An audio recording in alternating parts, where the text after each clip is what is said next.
Emirimu gisanyaladde ku ddwaliro ekkulu ejjinja olunaku olwaleero.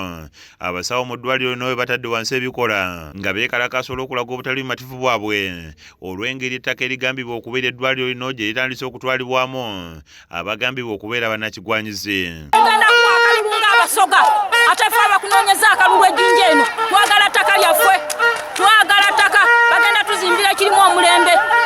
Abasawo bano abadde baswakidde okkira enswera enkubeko bakedde kuggalawo eddwaliro lino nga bagamba nti bakoye ejjoogo era nga bawandiise obubaka ku bipande obulaga obutali bumativu bwabwe eri abamu ku basiraamu abagambibwa okwenyigira mu kibbattaka eri eddwaliro lino lye bagamba nti lyakuzimbibwako waadi ya kansa okwosa n'etteekero ly'omusaayi ebigenda okuyamba abantu b'omu Busoga.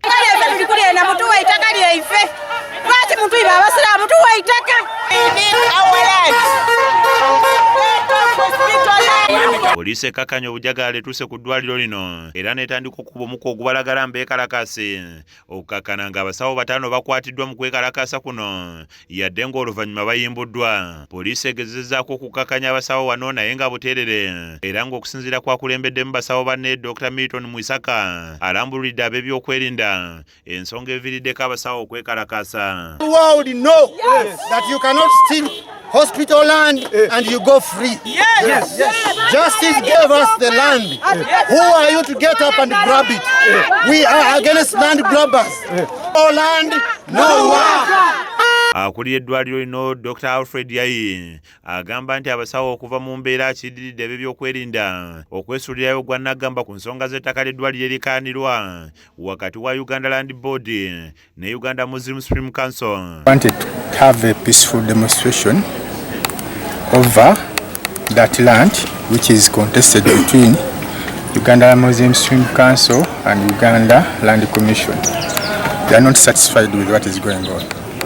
But the situation is being put under control. There is a security meeting which is going on right now. Abasiramu eddwaliro lya Uganda Land Commission twalabye wagenda kubawo okulwanagana ate n'abasawo baganye kukola abalwadde baffe.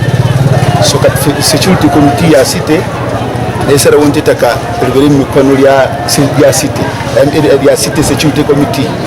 Security committee abakitulako bangi mayor, town clerk, RCC, DPC neya fena tutulako fena bangi.